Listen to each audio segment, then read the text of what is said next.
You find time to exercise. I'll be clear about this. You got 2 young children. I do. It works, obviously, full-time job. Explain to folks how you make time without being Superwoman. So I had to figure this out by trial and error. I had to learn how to reprioritize everything I did. What do? We go throughout the course of our day.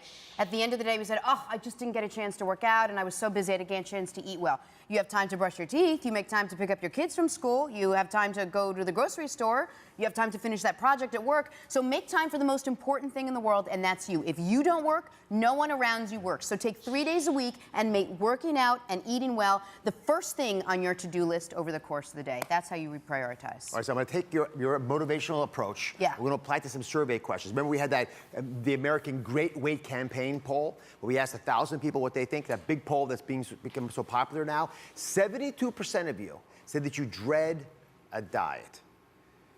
When people face dread, they don't want to do it. So it's not just about motivation to make time, it's about motivation to get past the dread. How do you do that? We all know this. This is not something, everyone in the audience knows that it's about self-control. You have to train your body. The same way you'll train a baby to sleep through the night, and the first couple nights they wake up, they don't like it, but then you get them on a schedule and they eventually learn how to do it. Your body's the same way. Train your body how to eat, when to eat, and eventually it will become second nature. We don't want to deprive ourselves of anything, but get yourself on a really good, strict schedule, and your body will respond to that. All right. The other thing we talk about in the diet a lot is this water-lemon mix. You all remember that thing?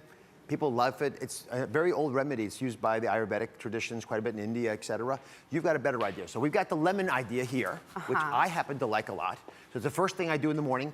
But this is before coffee, before anything else, lemon water. What do you do when you first get up? Same thing. First thing, before you do anything, before you get out of bed, whatever, you sit up and you drink 20 sips of water. Don't count ounces, don't count cups or glasses. Swallow 20 times. It's about 8.5 ounces of water, wakes you up, gets your body going, lets your body know that we have a full day of activities going. 20 sips of water, that's all you have to count, and I find that's an easy way for me to get water in my system. Why chugging sips rather than just putting a big glass and chugging it down? No. People like to count. They like to know when they're done, right? You're done at 20. I like to know, oh, I'm at 17, I have 3 more. Otherwise, guess what? I'd probably be done at 17 and leave a little bit of water left in my glass. Bam! All right. Sorry, that was a little intense, but that's I like it. So let's go back to the poll for a second. 75% of you say you have control over your weight, but you don't know what diet will get you there.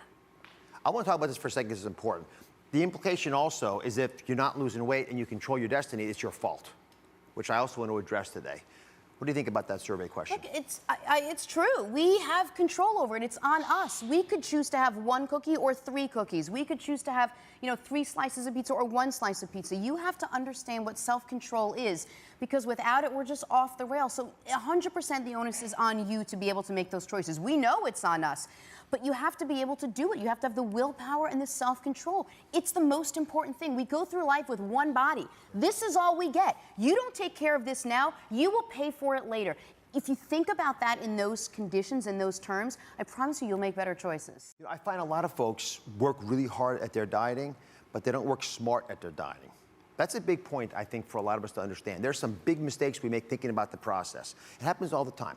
Look, one of the things I talk about a lot is your core, right? Your core is so important, and it's not just working abs. It's this whole area front and back, and you can work your core all day long without having to go to the gym. For example, if I were to, say I were to kick you in the stomach, okay? So I'm going to kick you in the stomach. So if I were to, okay, well, a little lower than I wanted to, but if I were to kick you, you would, and I'm sorry about that. I was like this, You would brace yourself, right? You would engage your core completely. I want you to do that all day long. Work your core from the inside out. It's something small that you can do all day without having to get to a gym. So you really are working this midsection, and you will tone it up. And I do this, it's second nature to me. So you're not sucking, everyone please do this with us, you're not sucking it in, you're saying just be firm. You're just being firm with it. So again, punch the person next to you, please, in the stomach. Let's go ahead and do that. Just whack the person next. You know how you brace? That's engaging your core. If you can keep that going all day long, I promise you it will become second nature to you. Come over here. There's also an important post-workout trick you have, which is to have the right kinds of snacks. Very important. So this is a cucumber sandwich. What is this for? Yeah, so I love after a good workout to get protein back in your diet. You've just worked out, you're sweaty, you need to replenish, you need to refuel the right kind of food. A little bit of complex carbohydrates and some protein. Hummus on pita with some vegetables, cucumbers and tomatoes.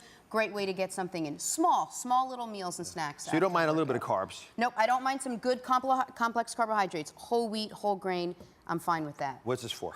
So again, you want some protein, some yogurt, some oatmeal, maybe some chicken sausage. I love to sprinkle slivered almonds so it's less fat, but you are still getting the protein into your diet. It's a great little post snack. And then sweet potatoes, great complex carbohydrates. But let's sexy it up a little bit. Let's add some protein. This doesn't look very sexy, but I promise you when it goes in your system, your organs are gonna be like, thank you, that was the sexiest post snack. Be sure to subscribe to my channel so you don't miss anything. And remember to check back often to see what's new.